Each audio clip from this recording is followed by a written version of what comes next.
keuntungannya tuh aku bisa dapetin semua hal yang belum pernah aku dapetin gitu. Kayak aku bilang tadi, ini tuh organisasi kemanusiaan. Jadi aku yang biasanya aku duduk diam di rumah, sekarang tuh bisa jadi lebih leluasa ngebantu orang, terus ngeliatin orang ternyata nggak cuman kita ya yang susah dan apa itu, ternyata ada orang lain juga. Dulu tipe orang yang gini, udah ngapain sih belajar kayak gitu, kalau sakit dia udah tinggal ke rumah sakit. Tapi kayak makin lama, terus dari abang aku juga, dari terus pengalaman yang aku jalanin juga, kayak aku harus tahu deh tentang itu, karena aku nggak bisa mengharapkan orang lain juga. Dari misal kayak aku bilang tadi lah, apalagi aku nih anaknya bandel ya dulunya, jadi kadang bau-bauannya seperti kayak minyak telon, minyak kayu putih. Boleh nggak sih dikasih wangi-wangian yang lain gitu? Tapi emang wangi-wangian gitu, maksudnya nggak mesti minyak kayu putih itu atau minyak telon. Ini pemberiannya nih untuk menyadarkan ya orang pingsan itu. Sebenarnya kalau dalam ilmu medis sih itu nggak disarankan ya, karena dengan kita kasih.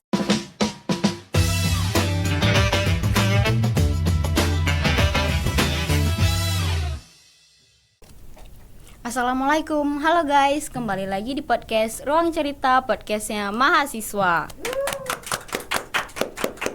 Sebelumnya kenalin, nama aku Nadila Udiva Santika selaku host pada podcast keempat kali ini. Nah, jadi hari ini kami mengangkat tema medis dasar pada pertolongan pertama. Nah, seperti yang kita tahu, medis dasar itu adalah ilmu kesehatan yang sederhana tanpa pelatihan medis yang formal. Nah, zaman sekarang kan banyak tuh orang yang emang nggak menganggap penting tentang ilmu kesehatan itu. Tetapi itu tuh sebetulnya penting karena supaya ini, contoh kecilnya itu kita tuh tahu cara menangani luka ringan. Kayak nggak yang langsung mengalirkan luka kecil itu ke air, sebetulnya bisa. Cuman nggak semua luka itu bisa untuk disiram dengan air atau air mengalir gitulah. Nah, maka dari itu aku ngundang narasumber yang emang tahu tentang itu.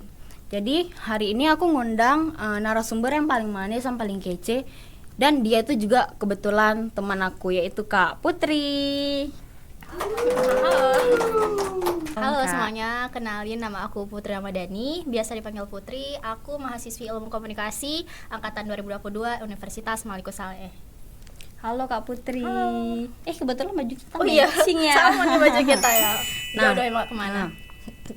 Jadi Kak Putri ini juga berpengalaman ini ya, ada masuk organisasi Palang Merah Remaja dan KSR pada PMI. Iya, benar banget.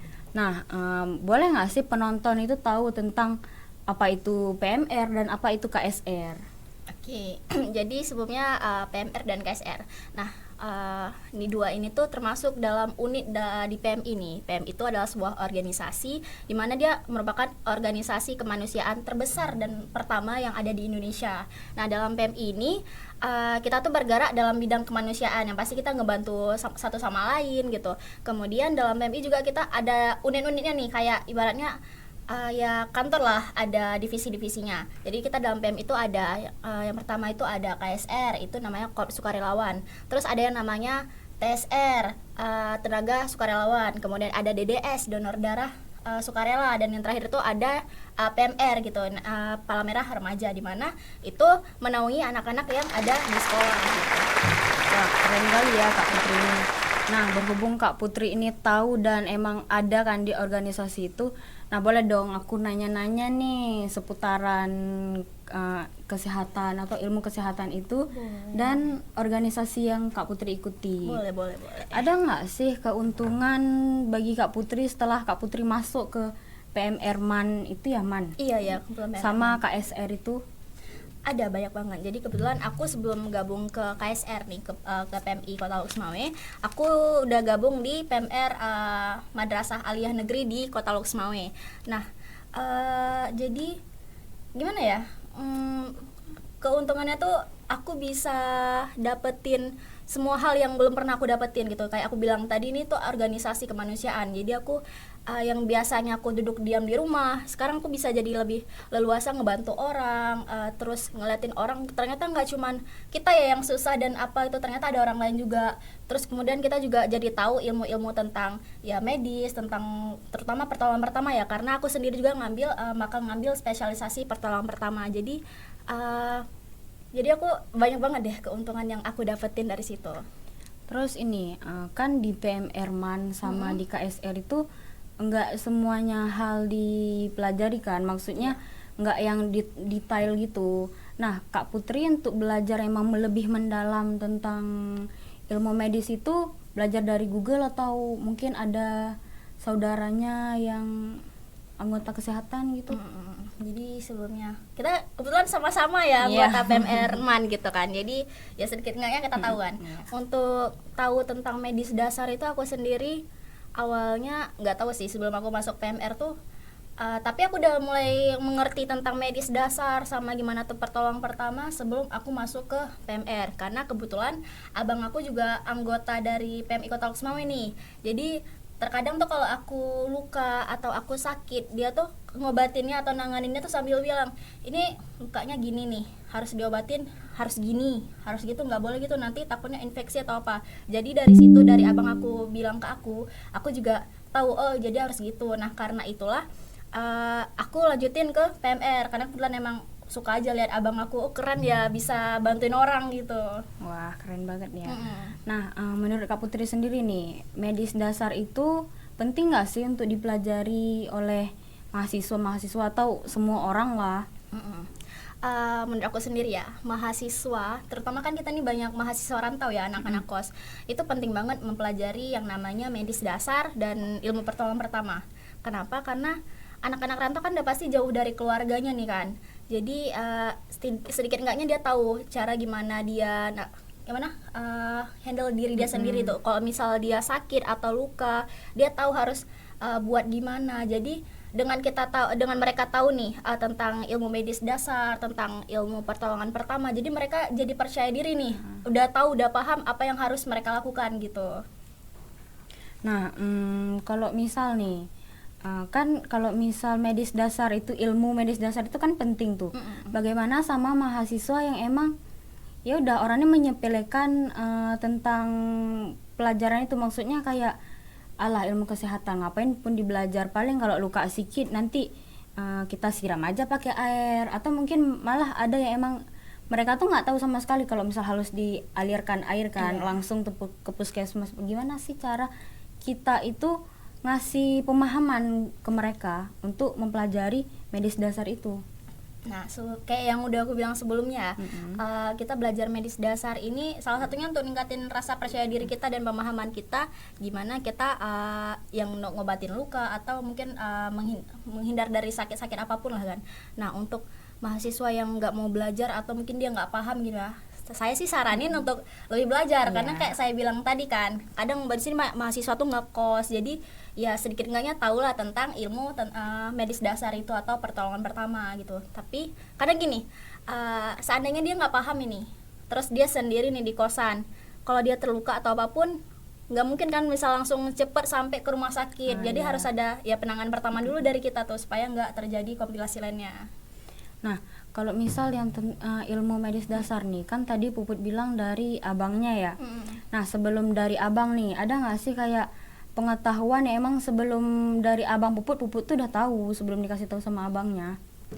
Kalau aku pribadi sih nggak tahu ya, karena aku pun dulu tipe orang yang gini, udah ngapain sih belajar kayak gitu, kalau sakit dia udah tinggal ke rumah sakit. Tapi kayak makin lama, terus dari abang aku juga, terus pengalaman yang aku jalanin juga, kayaknya aku harus tahu deh tentang itu, karena aku nggak bisa mengharapkan orang lain juga. Dari misal kayak aku bilang tadi lah, apalagi aku nih anaknya bandel ya dulunya, jadi kadang main ke sana, main ke hutan, main ke sini luka tuh. Kalau di hutan kan biasa aku sering main sendiri gitu, jadi kayak nggak ada orang gitu kan kalau luka atau apapun. Jadi nggak memungkinkan lah kalau misal kita pulang dulu ke rumah atau tunggu lagi ke rumah sakit. Jadi ya ngelakuin dulu penanganan pertama dari diri kita gitu. Berarti ilmu medis itu sangat penting ya. Sangat penting banget. Nah, jadi soalnya tuh gimana sih, berhubung nih kan cuaca kita kadang panas, kadang hujan yang emang tiba-tiba gitu kan. Nah, gimana sih, maksudnya kan banyak tuh orang yang dehidrasi tuh. Nah, cara kita ngenanganin tuh orang-orang pingsan, kan tuh banyak orang pingsan yang emang dikasih bau-bauan gitu. Bau-bauannya seperti kayak minyak telon, minyak kayu putih. Boleh nggak sih dikasih wangi-wangian yang lain gitu? Tapi emang wangi-wangian gitu, maksudnya nggak mesti minyak kayu putih itu atau minyak telon. Ini pemberiannya nih untuk menyadarkan ya orang pingsan itu. Sebenarnya kalau dalam ilmu medis sih itu nggak disarankan ya, karena dengan kita kasih bebauan kayak contohnya minyak kayu putih atau minyak-minyak lain itu kan lumayan menyengat ya ke baunya. Emang tujuannya menyadarkan, tapi itu nggak baik. Kenapa? Itu bisa aja nyebabin iritasi ke saluran pernapasan. Nah, tapi itu cara-cara gitu sih biasanya digunain sama masyarakat dulu tuh. Man udah nggak dianjurkan lagi sama medis karena itu ada resiko-resiko yang akan terjadi nanti. Bisa jadi tuh nambah lagi sakitnya gitu. Pertanyaan selanjutnya nih Kak, gimana sih cara kita nanganin orang, misal nih orang pingsan kan kita baringkan dia, kenapa kakinya itu harus kayak kita angkat pada saat pasiennya itu dibaringkan, kakinya itu kenapa harus kita angkat sekitaran 30 cm?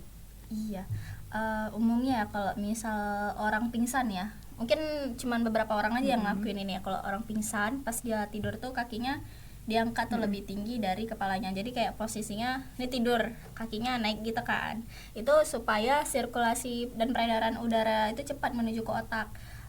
Itulah kenapa diangkat kaki itu, karena kalau misalnya dia cuma dibaringkan gini, itu proses jalannya itu kan bakal lama tuh kan, sirkulasi darah atau udaranya, karena yang dibutuhin sama otak itu kan oksigen, jadi kita harus cepat-cepat nyalurin itu biar si orang pingsan ini cepat sadar balik gitu. Nah, jadi nih pas aku SMA nih, kan upacara. Ada tuh adik-adik yang pingsan. Jadi kan kami pada ngebawa tuh ke UKS. Terus gurunya nih nyaranin untuk kami kasih teh. Tapi posisinya tuh si adik-adiknya nih masih pingsan. Itu tuh gimana? Dia kasih teh saat adik-adiknya masih pingsan. Nah, kayak aku bilang sebelumnya tadi kan orang pingsan itu nggak sadar nih. Kalau misalnya kita kasih makanan atau minuman pas orang itu nggak sadar, itu kan nggak bekerja tuh, jadi otak itu belum sadar ibaratnya, jadi nggak bisa nyuruh organ lain untuk bekerja. Kalau kita ngasih itu bisa nyebabin kayak keselak atau mungkin nanti kayak dia susah napasnya, karena masih sulit kan otak ngebedain mana tenggorokan mana kerongkongan, takutnya nanti masuk ke jalur yang salah gitu dan nyebabin komplikasi lainnya nanti. Nah Kak, ini jadi kita balik lagi ya. Mungkin ada penonton yang emang nggak tahu apa bedanya medis dasar dan pertolongan pertama. Jadi biar dijelasin sama Kak Puput ya lebih lanjutnya. Oke, jadi balik lagi ya setelah kita bahas tadi ya. Nah, beda medis dasar sama pertolongan pertama.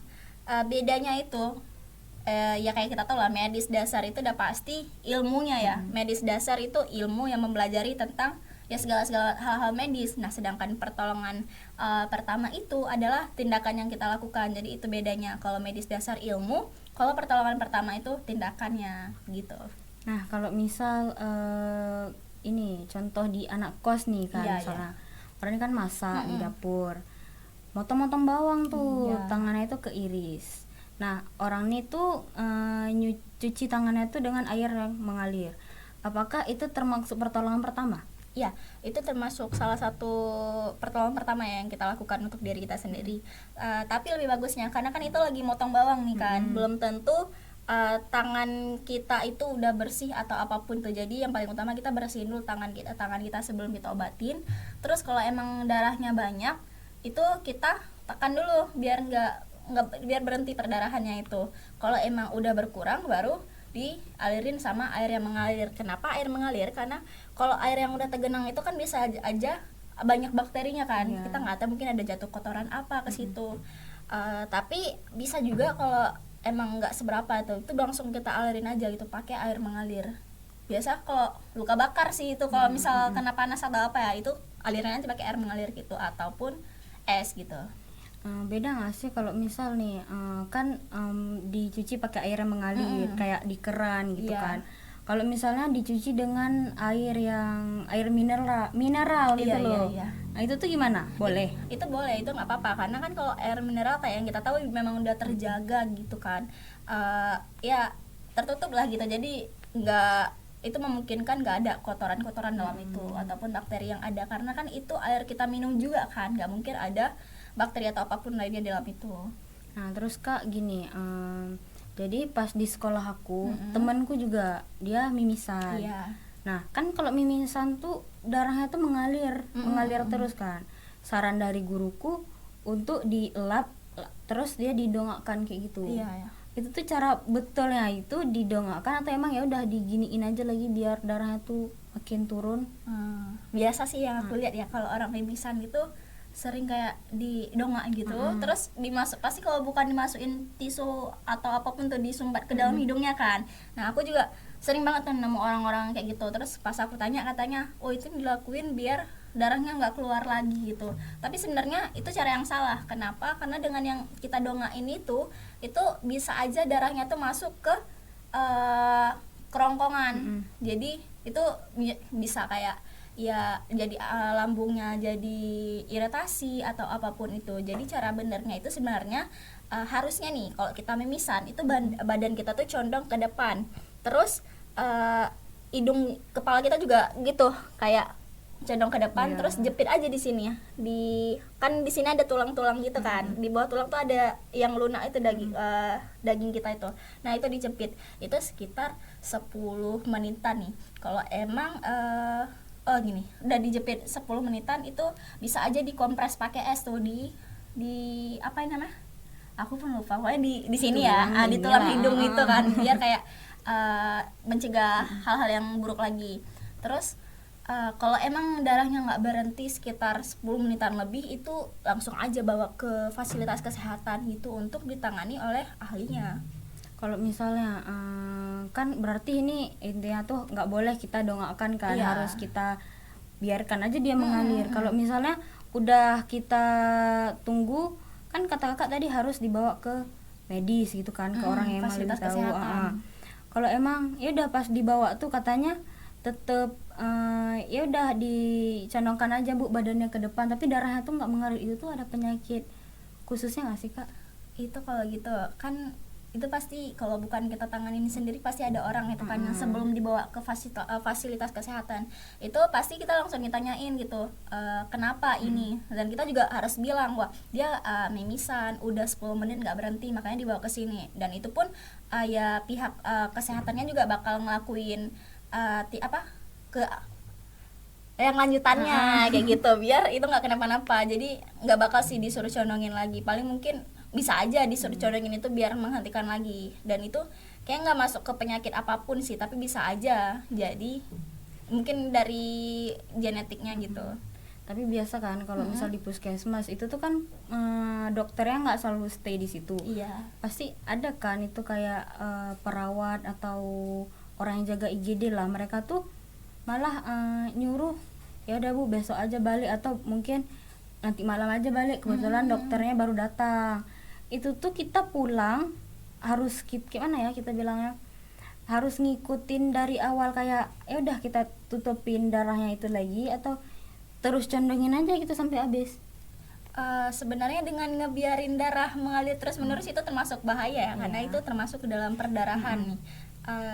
Ya saya belajar sesuatu juga nih di PMI dan KSR. Itu kita ada yang namanya rumus 3, dimana kalau yang pertama itu 3 menit 3 menit kita nggak nafas, itu bisa menyebabkan kita meninggal. Nah 3 menit kita perdarahan dan darahnya terus mengalir tanpa kita tahan, itu bisa menyebabkan meninggal. Kemudian kita 3 hari nggak minum, itu bisa meninggal juga. Dan 3 minggu nggak makan, itu meninggal juga.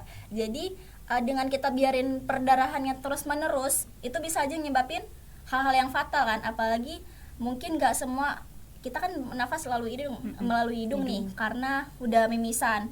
Bisa jadi dia kayak udah nggak sanggup lagi napas dari mulut, terus dia udah nggak bisa napas, dia perdarahan. Ya itu kan bisa jadi hal yang fatal gitu. Jadi harus kita tangani dengan cepat. Kalau emang puskesmas yang nggak bisa, ya udah kita menuju ke fasilitas kesehatan lainnya gitu. Oke. Nah kalau misalnya ini kecelakaan nih kan, apalagi jalan kita ke kampus. Iya. Kan biasa kecelakaan itu pasti bukan kecelakaan yang ringan, apalagi di jalan besar gini kan. Banyak tuh yang balap-balap gitu kan. Nah kalau misal posisinya Puput lagi mau jalan ke kampus nih, nengok kecelakaan di depan mata, itu reaksi Puput bakal gimana? Atau mungkin Puput bakal update dulu ke SW gitu, atau ke Instagram Puput, guys ada kecelakaan, atau Puput bakal langsung turun dari motor untuk membantu. Nah sebenarnya kayak kita nyebarin info-info gitu tanpa sepengetahuan orang itu nggak boleh, karena itu melanggar privasi dan itu bakal dikenakan pasal ya kan. Saya juga lupa pasalnya, pasal berapa, nanti mungkin bakal ditaruh di bawah gitu kan. Nah terus reaksi aku kalau ngeliat orang kecelakaan ya, jujur aku bakal pergi sih. Karena aku nggak berani nolong gitu, kecuali apa yang bisa aku tolong gitu. Karena ini kan aku masih kayak yaudah aku sekedar tahu tentang medis dasar, aku sekedar tahu tentang pertolongan pertama, karena aku belum mengikuti spesialisasi untuk pertolongan pertama itu. Jadi aku juga nggak boleh ngelakuin hal apapun. Nggak cuman aku ya, kita juga nggak boleh kayak sembarangan nolongin orang kecelakaan ini, karena bisa aja kalau misalnya kita salah nangani dia atau dia ini kita belum pegang nih, baru kayak misalnya sentuh gini doang, terus dia meninggal, itu yang bakal disalahin kita. Ataupun kita salah menangani dia, salah ngebantu dia, itu kita juga bisa kena pasal.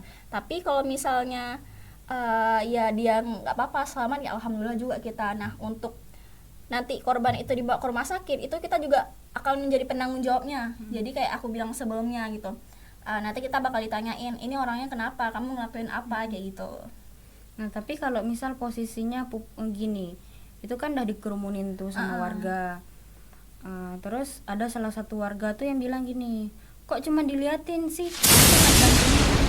Nah, itu kan udah ribut tuh, jadi nggak ada orang yang berani nyentuh. Tapi posisinya cuma Puput di situ yang ngerti. Ya walaupun maksudnya Puput nggak ngerti bagian yang dalam kali, tapi kan pertolongan pertama tuh pasti Puput tahu kan cara nanganinnya. Nah, itu tuh respon Puput bakal tetap pergi yang kayak tadi, atau mungkin bakal di situ untuk membantu ngejelasin ke warga kalau itu tuh korban itu nggak bisa ditolong sembarangan, takutnya nanti kenapa-napa salah kita. Nah, mungkin ya kalau misalnya ada yang bisa aku tolong ya, aku bakal nolongin. Tapi kalau enggak, yaudah nelpon ambulan aja, karena kita dengan nelpon ambulan itu kita juga bisa disebut sebagai penolong pertama. Itu suatu tindakan pertolongan pertama yang kita berikan ke dia. Mungkin kalau aku ya yang bisa aku tolong, kalau misalnya dia sesak nafas gitu, itu mungkin bakal udah Pak atur nafasnya, ya udah sekedar itu doang. Karena kalau masalah kayak perdarahan, terus mungkin dia kayak patah tulang, kan kita nggak, kalau kenapa nih, ini kenapa kita nggak boleh ngangkat orang yang kecelakaan sembarangan, karena kita nggak tahu gimana kondisi dia. Bisa aja dia patah tulang dia, atau ada luka-luka lainnya, itu kalau salah-salah kita angkat kan fatal. Apalagi nih patah tulang itu kita juga nggak tahu gimana kan, karena ada dua jenisnya nih, ada patah tulang luar atau ada patah tulang dalam. Kalau luar kita masih bisa tahu lah dia patah tulang gitu, karena mungkin tulangnya keluar gitu kan. Kalau yang dalam kan kita nggak tahu nih, jadi asal-asal kita angkat, ya udah itu bisa jadi permasalahan juga bagi kita. Makanya kita nggak boleh sembarangan mindahin orang kecelakaan gitu. Tapi ya namanya netizen ya nggak bisa lah gitu, pasti ya udah pindahin kayak gitu. Terus misal nih kan Puput misal nggak berani kan untuk langsung turun tangan ngebantu gitu, takutnya salah-salah.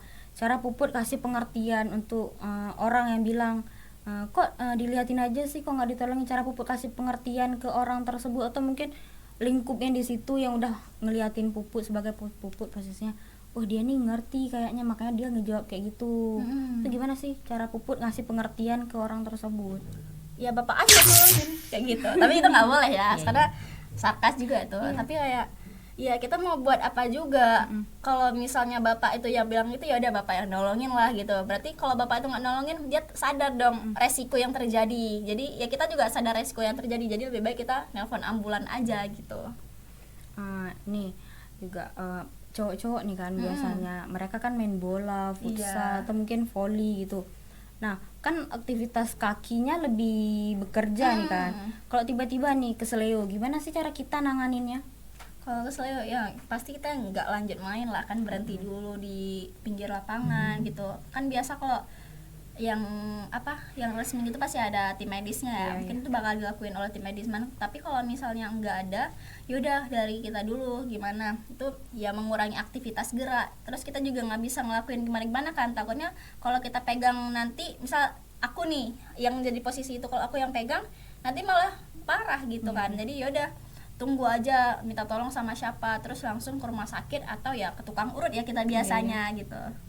Oke, pasti banyak nih yang tertarik sama podcast ini karena kita nggak perlu jadi dokter ya, jadi kita bisa belajar tentang pertolongan pertama dan medis dasar itu pada organisasi PMI yang Kak Putri ikutin. Nah, gimana sih Kak cara gabung di organisasi PMI, dan saran dari Kakak apa untuk para penonton nih? Kalau gabung di PMI mudah, kamu cuman ya open recruitment ya kayak organisasi lainnya, cuman pasti kita juga bakal ngelakuin pelatihan dan pendidikan dasar di mana itu kita ngambil pola 120 jam. Itu kami biasanya diklatnya tuh sampai 10 atau 12 14 hari gitu untuk cuman masuk gabung ke PMI. Beda lagi kalau misalnya kita mau ikutin spesialisasinya itu bisa sampai 1 atau 2 bulan kayak gitu kan. Jadi ini untuk saat ini nih kami tanggal berapa ya? Tanggal 20 sampai tanggal 5 Juli itu lagi buka open recruitment. Mungkin ini udah tutup setelah podcast ini tayang. Nah, untuk saran aku sendiri itu kita kan lagi bahas tentang mahasiswa nih kan tadi, tentang pertolongan pertama, tentang medis dasar. Jadi buat kalian mahasiswa, ayo belajar tentang medis dasar, tentang pertolongan pertama supaya kalian lebih pede, lebih percaya diri dan tahu gimana cara menanganin apa-apa yang terjadi ke kalian nantinya. Jadi nggak cuman berharap ke orang lain, tapi kalian bisa ngandelin diri kalian sendiri dan mungkin itu bisa kita bisa menolong orang lain juga. Jadi bermanfaat untuk diri sendiri tapi juga bermanfaat untuk orang lain begitu. Oke Kak, wah gak kerasa sudah berakhir dan aku juga lupa ya durasi, dan ini juga merupakan podcast terakhir kami. Terima kasih kepada Kak Putri yang sudah memberikan ilmu dan pengalamannya kepada saya dan penonton-penonton juga. Iya, sama-sama. Nah, kesimpulan dari podcast kali ini adalah mempelajari medis dasar terutama pada pertolongan pertama itu sangat penting ya guys, karena itu dapat membantu kita menyelamatkan nyawa kita sendiri. Mulai dari hal kecil ini, kita nggak perlulah kita bilang hal besar, hal kecil dulu cara kita menangani luka-luka kecil itu kita tahu gimana. Nah, berarti intinya itu medis dasar, ilmu medis dasar pada pertolongan pertama itu sangat penting. Nah, aku selaku host dan narasumber kita Putri Ramadhani, kami pamit undur diri. Kami mohon maaf jika ada salah kata atau pihak yang tersinggung pada podcast kali ini. Jangan lupa like, komen, dan subscribe pada channel kami. Terima kasih, kami pamit undur diri. Dadah. terus saksikan podcast Ruang Cerita.